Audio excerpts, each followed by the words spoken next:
to the latest episode of Enterprising Minds. We have a treat for you, all three of us present. So we are going to do a rapid fire sort of advice scenario style episode, just to mix it up a little bit, try something new. As we advocate on almost every episode, try something, experiment. So Ruthie, I'm going to kick it to you for the hell of it. Why don't you set us up for what we're going to do?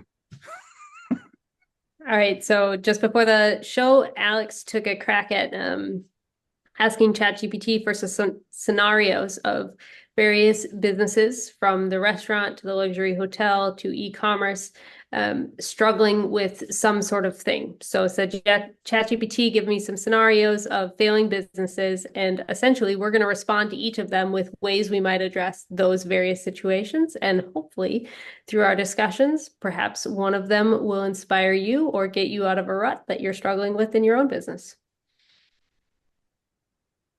Perfect. Alex, take your pick of your first one. I was trying to see which one do we want to do first. Let's do the last one. So a traditional retail store transitioning to online sales. So a traditional brick and mortar retail store is trying to transition to online platform, but is facing difficulties because it's a brand new site. Existing customer base not very tech savvy, and they're losing customers to online competitors who are more established. This is actually a really curious one because I had a recent kind of weird interaction that I wanted to play by you guys anyways. So I'm going to include that with this, and we will throw a little AI sprinkle back into things, just a little sprinkle. But I recently was looking for a product. It is a very specialized woodworking product. It is definitely a not very tech savvy, probably customer base. So that kind of fits some of this. And I was looking online for this product. I found on Amazon there's tons of it, except it is pretty poor quality, and in metric measurements it had to be imperial, so it just wasn't good. I found one retailer that's local that had an option, well priced, no reviews though. And then I found a couple other companies that sold some as well.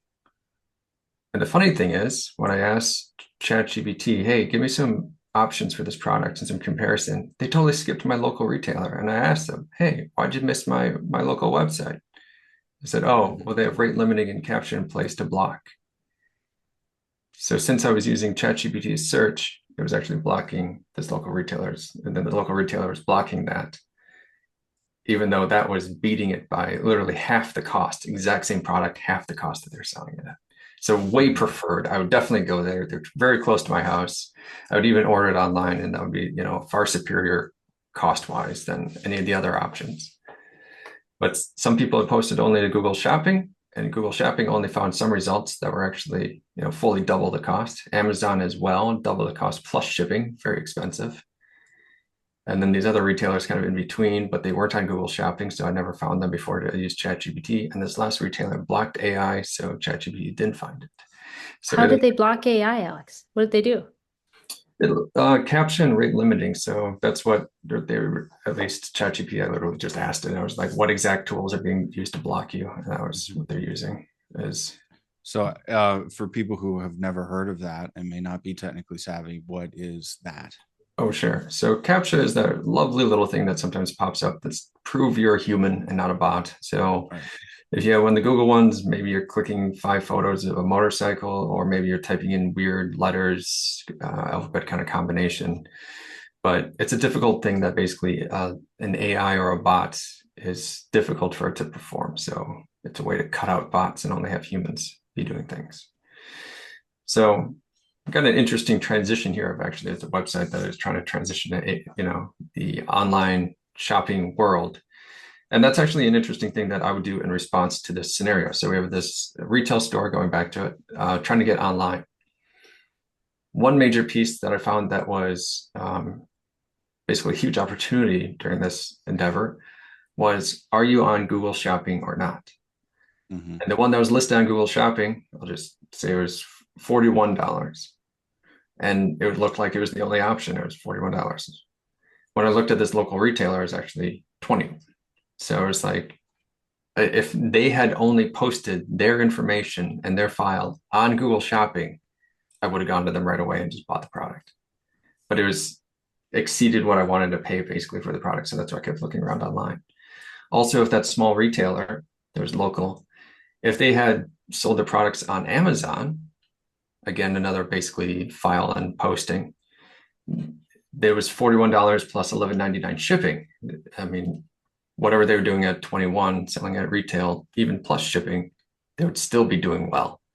And I realize Amazon has additional costs and fees, so you'd have to structure that with that. But building a website and just expecting people to show up is not a strategy. And that's what this scenario sounds like, is you have a local retailer who finally decided, hey, I'm going to get on the internet. Here's a website that doesn't do anything. I mean, it makes you accessible, but you have to have people looking. And where are people looking?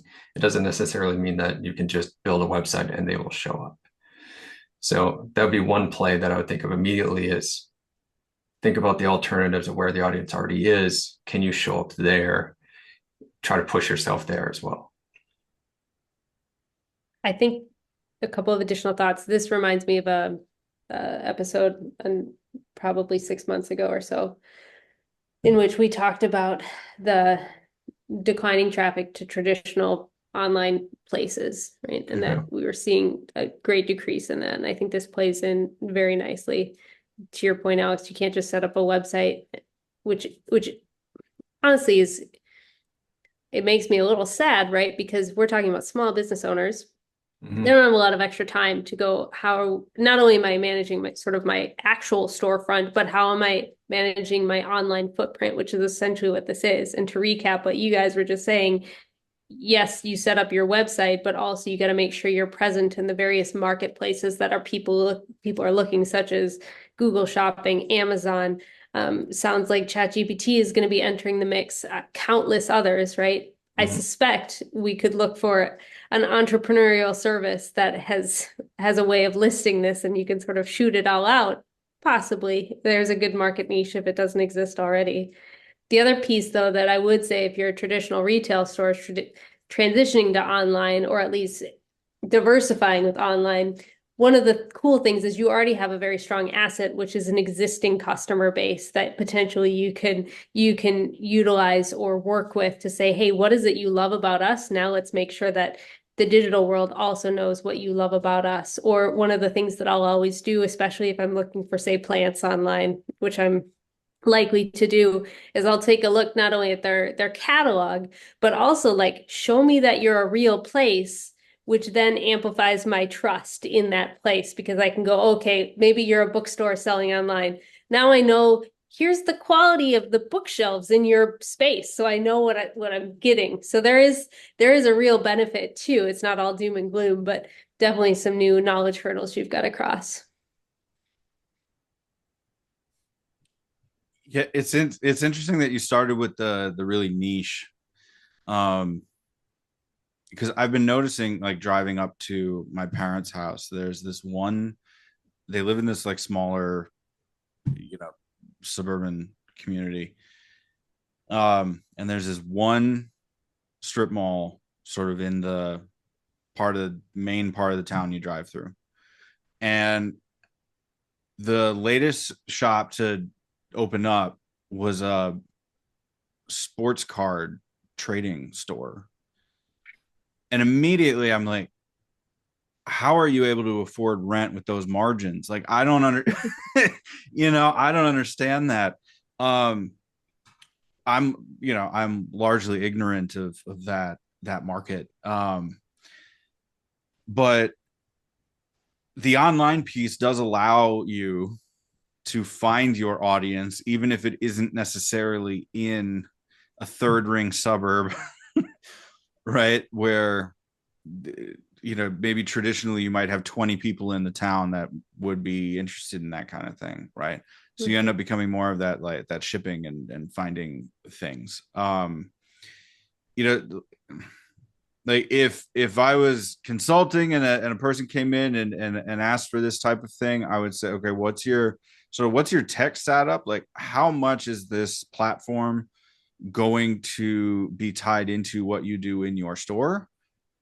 right? So is it an online store and a physical store piece, and all of them come together in sort of one point of sale system? Are you doing anything on social selling? Like if you have your products listed, are you syndicating them to Google Shopping or Amazon, or YouTube videos that you're doing, TikTok videos you're doing? Like what is your plan? How techie do you want to get, right? Because if it is just a traditional like build it, hopefully it'll work, probably don't bother then. you know but if you are going to go in because you need to expand and you want to reach a bigger audience, then yeah, you have to move more committed. And there is a lot of opportunity for those niche things, if you can find the right audience and where they're hanging out online. I do think that we've talked about this a number of times on different shows, where we've talked about, like, would you make the same recommendations as when you first started marketing? And I can honestly say in the last 3 years, for me, the answer is no. You want to build that website to prove out your likability, your trustworthiness, as Ruthie was saying, right?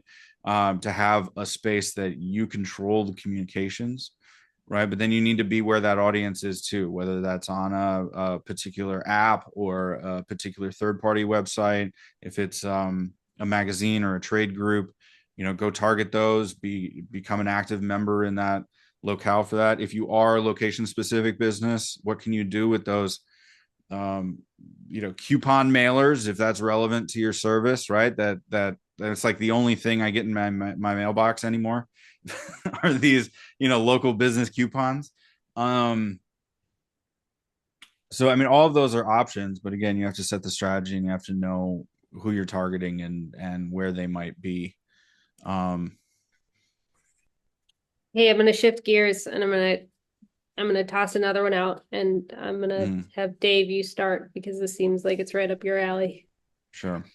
Luxury hotel chain facing reputation crisis. A luxury hotel chain experiences a major reputation crisis after a high-profile guest posts negative reviews about their service. Bookings have dropped significantly, and online reviews are quickly turning unfavorable, leading to a loss of potential guests. And I'm looking at you, Dave, because crisis management and thinking about content strategy, that's your wheelhouse. Yes. It's been a while since I've been in the crisis thing, so we'll see how relevant the the responses are. But any negative review, right, is a particular thing to look into, right? And there, like anything, there's going to be a bell curve of reasonable guests and unreasonable guests, and then the majority of people in the middle that have a perfectly fine stay. And but if you are a luxury hotel, then the experience is going to be a major thing. This is where you have to have these sorts of templates in place already, so that you're not making decisions on the fly, like I would be making recommendations right now. But a lot of it is trying to get out in front of it, right? Okay, respond to that particular person's post if that's feasible, right? Like as part of your normal sort of customer service piece, what is your typical response to a negative review on social? It just so happens to be that this is a celebrity, so you might want to handle it a little more carefully just because of the weight of their voice. But then you also have to think, how much of this person's audience is likely to stay with us anyway, right? Because if it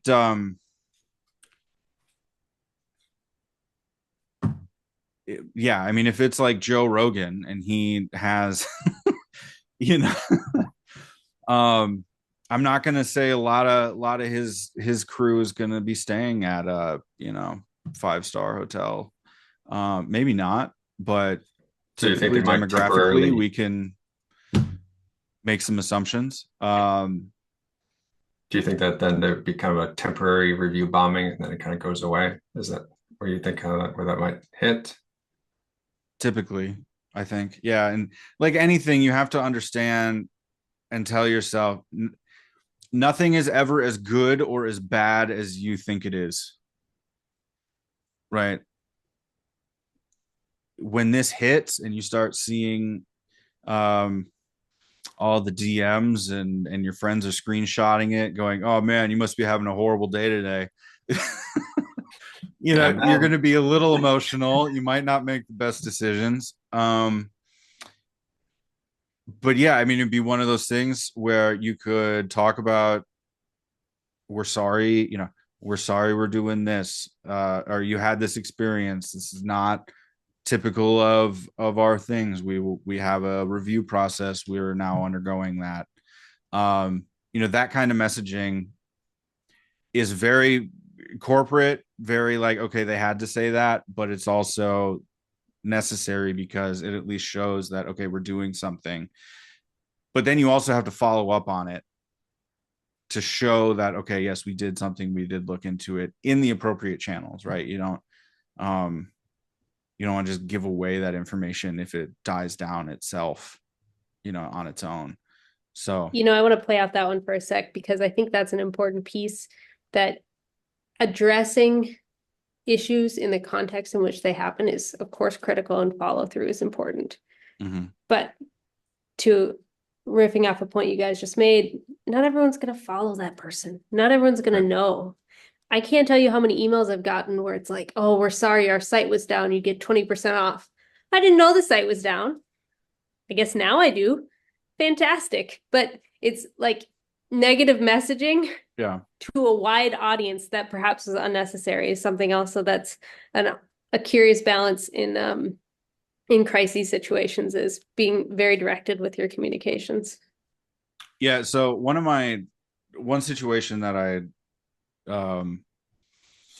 was advising on was there's a crew in Minnesota who makes kendamas, and if you don't know what that is, it's these things.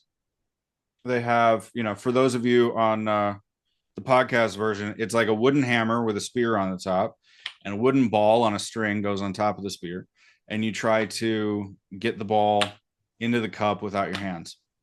Like a kid's toy. Absolutely, but it's all wood, right? So one of the problems, God, how many years ago was that? 13 years ago when I was doing this, 10 years ago when I was doing this, was that kids were bringing these to school and playing with them at recess, but they weren't being very careful with it. So the ball would whip around and smack them in the head, right? And so some business people would just be like, well, yeah, it's a wooden ball. You should know not to do that. Right. But if your product and its core user base is below 14, you cannot afford to have the schools ban them, because that's the only place word of mouth between kids will occur. Right. Or the daycare centers or whatever else. So it was important for in this particular project to make sure that we address the concerns of the principals who we would have to be messaging about. Here's how this can be safe. We recommend, you know, keeping them in lockers until the appropriate time, like all this kind of stuff. Because yeah, otherwise it was being banned. And talking to the smaller business to be like, all right, you want to have, you know, talk to your lawyers, get the right disclaimers on the packaging and the, you know, use instructions and whatever else. Even though it's a toy and it seems self-explanatory, you need to have these things, right? So that if the worst case scenario does occur and something awful happens, you can then lay out, here are the steps that we've taken in order to protect our consumers and the company and everything else, right? And this is where it gets kind of, you know, ewy for a lot of people, because we just want to market and sell a nice, fun product, right? It's a toy. Nothing bad's going to happen. And then you start saying, okay, templating your claims and everything else so that when you're sued, as soon as you start talking that way, it just feels gross, but it's all necessary. And it's just part of the process. And it's important to have these processes in place before they occur. As we've talked about with a lot of other projects too, where it's like, have you done a pre-mortem where you take 5 minutes and think to yourself, like, what are the ways in which this project can go wrong? What are the ways in which this project can go absolutely right and wonderful? And have a sense of both of those so that you can address both of those outcomes.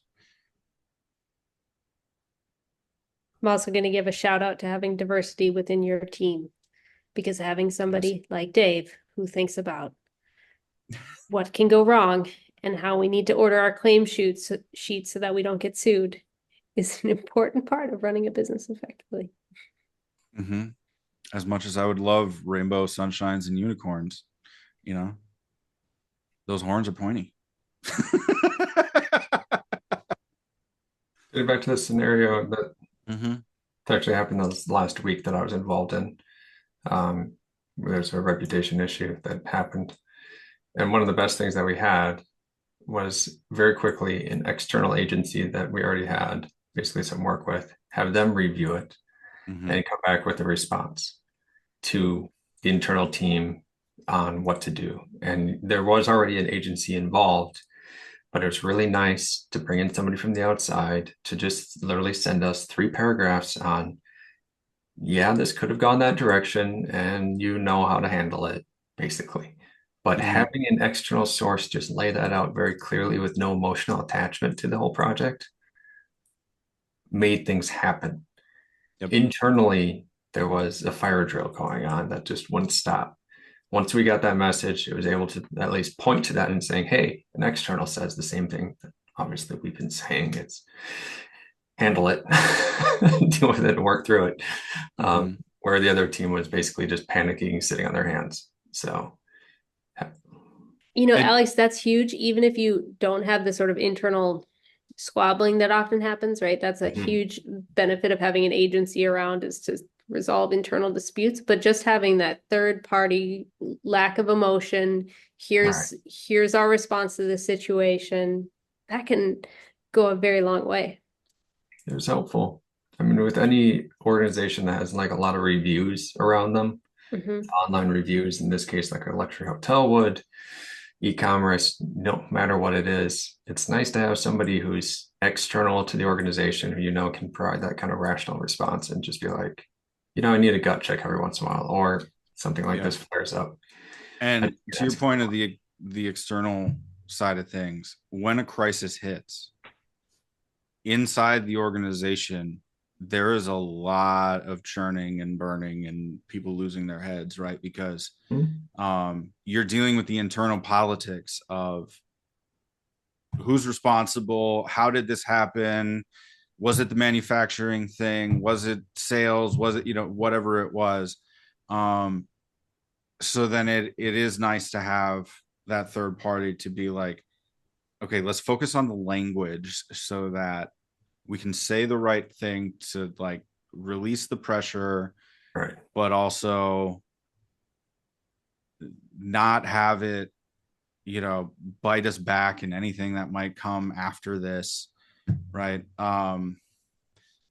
Because it flares up really quickly. And so in my experience with the crisis management piece and other marketing communications things, being able to go back to the client inside of the organization to say, does this feel directionally correct for what your supervisors will approve? Yes or no? And then you write it and they just say, yes, here it is, we're using this. And then it becomes really, really nice and easy for them while they're handling all the internal conflict that's going on with the crisis. Yeah. All right, Dave, your turn. You get to pick one. Sure. All right. So declining sales in an e-commerce fashion brand. I think this might circle back into our first one quite nicely. The scenario for this is a tech startup. Sorry, wrong one. An e-commerce fashion retailer has seen a sharp decline in sales, with many competitors offering cheaper alternatives. See Temu and Shine. They are struggling to maintain customer loyalty and differentiate their products amid price wars. So, I like this. This exercise, Alex. But it is awfully vague. I was thinking the next version around, I need to get this thing to be more specific, because like the brick and mortar retail store going to online, like, but what products is it selling? Yeah. Right. So I think the nice thing with e-commerce and fashion pieces is again, why? I mean, what's the seasonality of it? Are you a luxury brand? Are you not? Are you trying to win on price? If you're trying to win on price and your fashion, forget it. You probably will go out of business because you don't have the scale, right? So yeah, I mean we can nerd out on supply and demand on this kind of thing, but I mean that's the whole reason the luxury guys are doing so well is they hold the supply so that they can create an artificial scarcity and make it awesome, or seem more awesome than it is.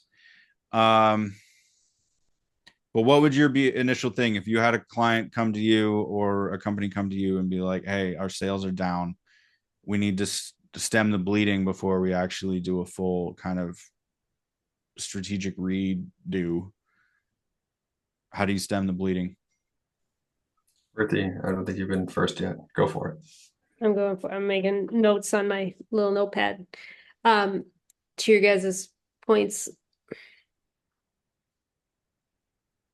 Yeah, it's vague, but let's run with it. Yeah. Who's the customer base and what do they care about?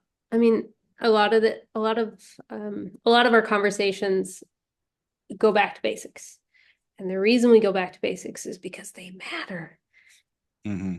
To your points, Dave, you're not going to go up against Shine and Temu on price and quantity and diversity of just sheer quantity of stuff. Yeah.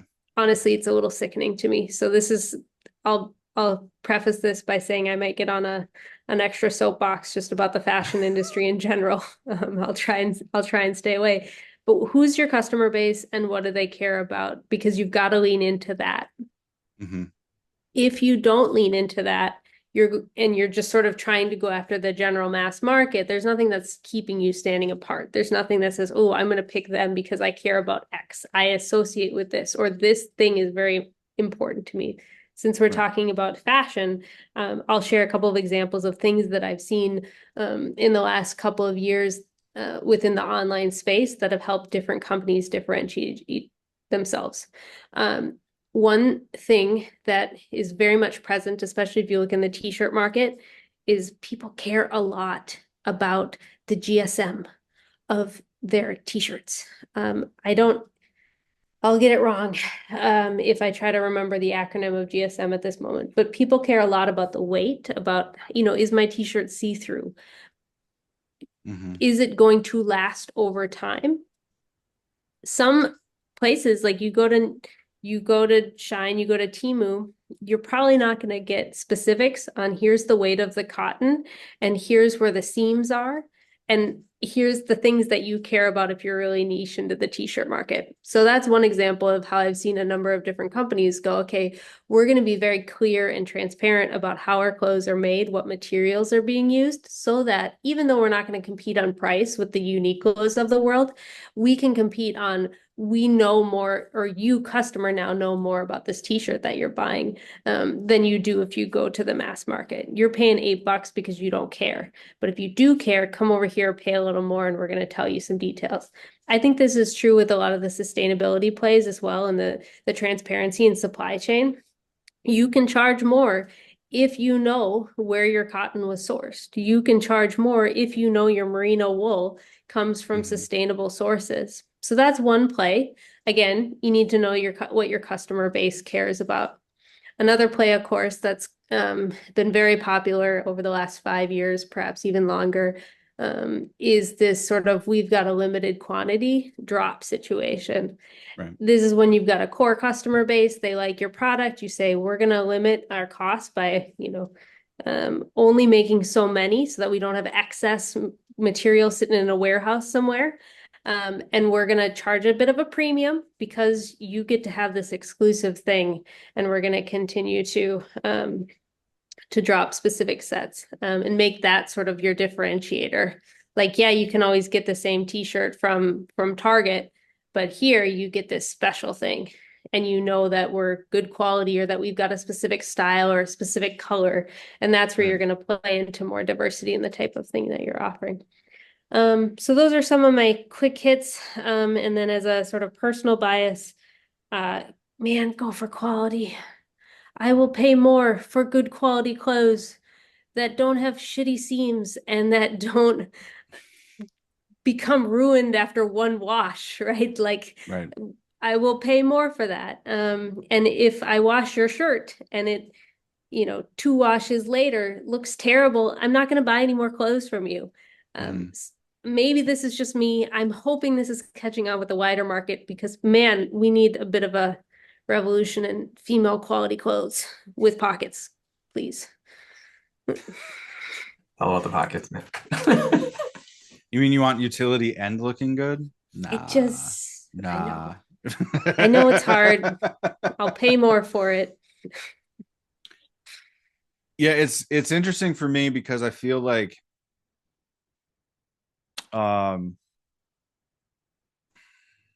people buy the story, and it is really that audience thing. Like when we mentioned that, I was thinking of the impact that like the NBA had on fashion, right? As soon as the NBA allowed the players to dress the way they wanted to in like the 60s, 70s, then it, you didn't have to do the button down with the skinny tie and the suit, like the old players like Bill Russell.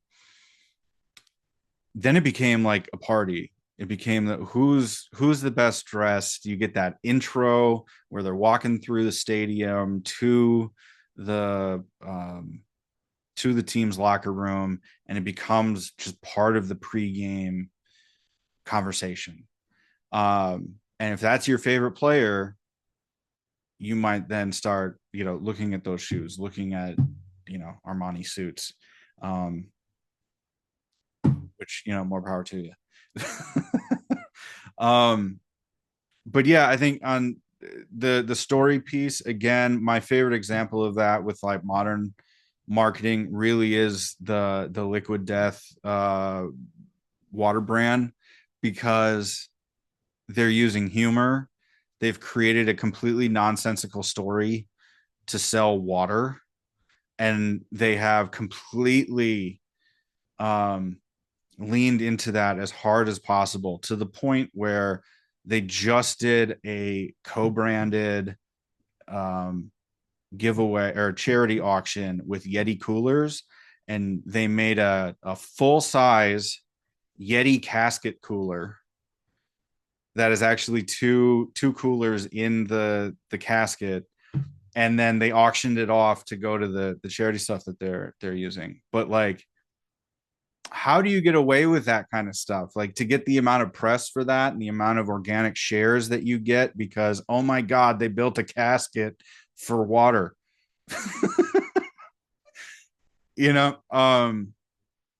Those types of ideas I think are what are really effective now. So if you are just going to, if you're a designer, smaller designer, and you're trying to get your stuff online, yeah, you got to play, and you got to have that story. You got to have something that you're standing for, what you're doing, or differentiating yourself and targeting a very niche thing before you broaden out. Because otherwise, man, I don't know how you go against, the top retailers. And even if you're trying to be more on the all-encompassing side, like looking what Macy's and Bloomingdale's and Nordstrom have had to do with their in-store experiences, like that is unbelievable what they're doing with the like roped off sections for luxury brands with like a security guy and appointment only. And I mean, it becomes an experience if you're able to get into it. Then for everybody else, it's like, yeah, okay, let's check the clearance rack for the Under Armour. You know. But Alex, as a man who has pitched $5 t-shirts, what's your take on this? I got a bunch, man. Got tactics for all these guys. Ruthie and you already hit some of them though. One of them is basically was the detractors of your competitors and be the opposite. So you mentioned about shine and quality of clothing, origin of clothing. Also, customer service does not exist with those massive retailers. So act like a real person, put somebody's actual name on something, their first name, but I mean, put their name on the little thank you card in there. I mean, actually like be personable and real and authentic and human. And that is something e-commerce companies can't do. So you can be that as an opposite or whatever else they're doing, kind of like, switch it out, do whatever. I mean, think about all the water brands out there and they push life. That is the main phrase that basically gets thrown around. And what did Liquid Death do? They picked the opposite and they ran with it as hard as they possibly could. Like that set them apart. Every other thing is literally like life water and other things like that. Like it's ridiculous about how that direction it is and how opposite they are, which creates the humor, but also creates the interest. So, I mean, totally that. Other things. So reviews, pushing this basically from a local standpoint, but also from an online standpoint, heavily get into the review side of things, include the QR codes that are printed off and included in the products, little thank yous, throw a hard candy in it. I don't know, something else to basically set you a little bit different and just try to make sure that people are doing things on a positive note, because then you're going to attract a more basically reputation online that will help you survive. Agreements with local stores and retailers. That's also something that online brands struggle with doing, is actually getting involved back into local retailers who have a choice of what goes on their racks. That shelf space is limited, and that is all based upon agreements made with those individual retailers. There has to be a ton of them. It's complex, the shipping logistics, I get that, but at the same time, if you want to have some diversity of income streams, you gotta have to kind of play all the sides. Added value. So if this is an online retailer trying to talk about like the entire outfit, the elements that people don't like about dresses, lack of pockets and how you do have pockets. Right. Talking about basically that these are the 3 other items that really make this outfit look great. And by the way, either we link to them, we drop ship them, we third party source them, we'll ship it with you, we'll kit it so that you get the dress and the bracelet and the necklace all in one box. I mean, however you want to make that happen, basically pull those things together and be just one more thing than the other ones. You'll do better at that. Model choice is always big with fashion as well. You're trying to pick individuals who are basically the aspirational individuals of your current audience.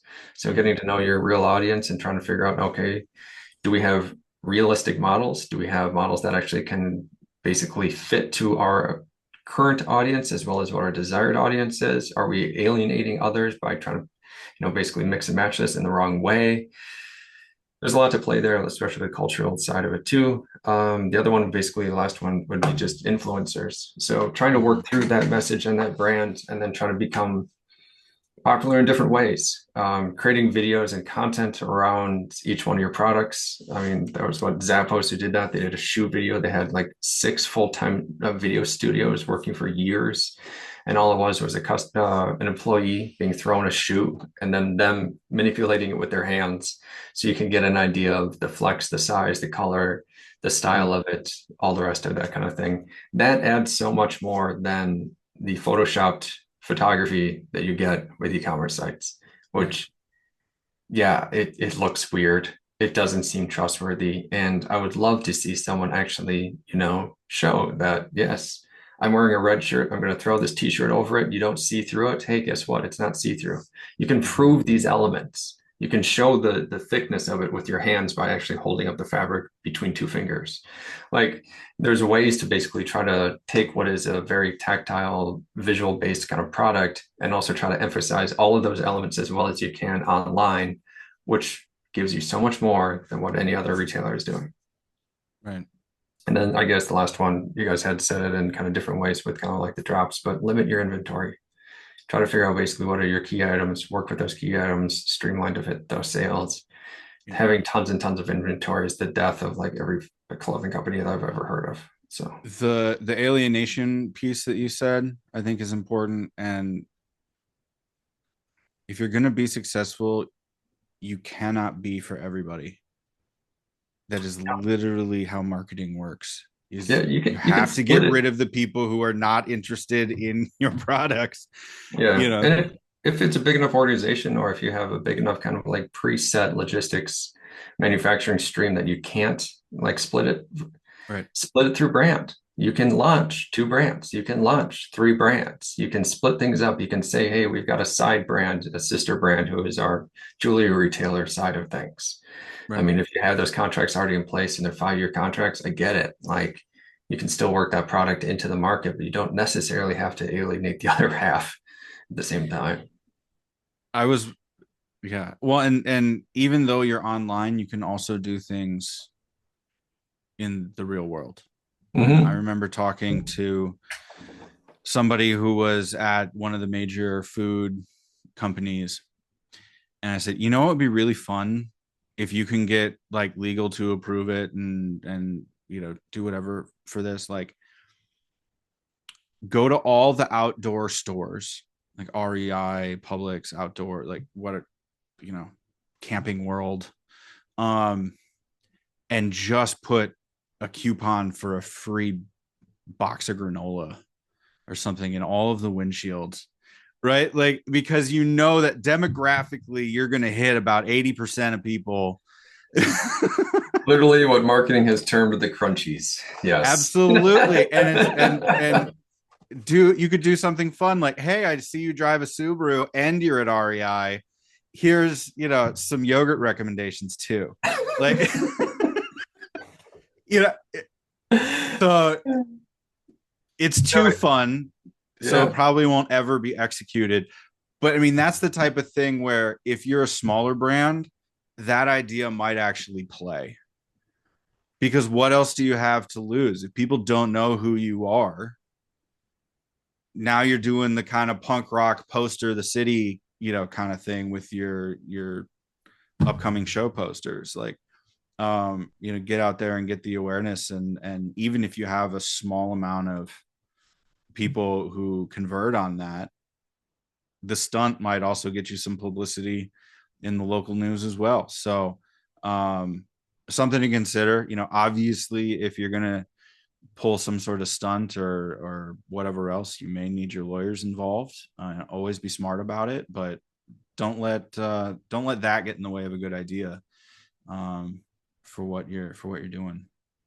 I think what all these things that have in common that we've been talking about, even to some extent, the luxury hotel chain, is what Def Jam's Julie Greenwald calls guerrilla marketing. Check out the latest Rick Rubin podcast with Julie Greenwald. It's quite good. For most of the time, most companies, you have a small shoestring budget. So you've got to be creative. You've got to be clever. You've got to go after who's your audience, where do they are, and be there.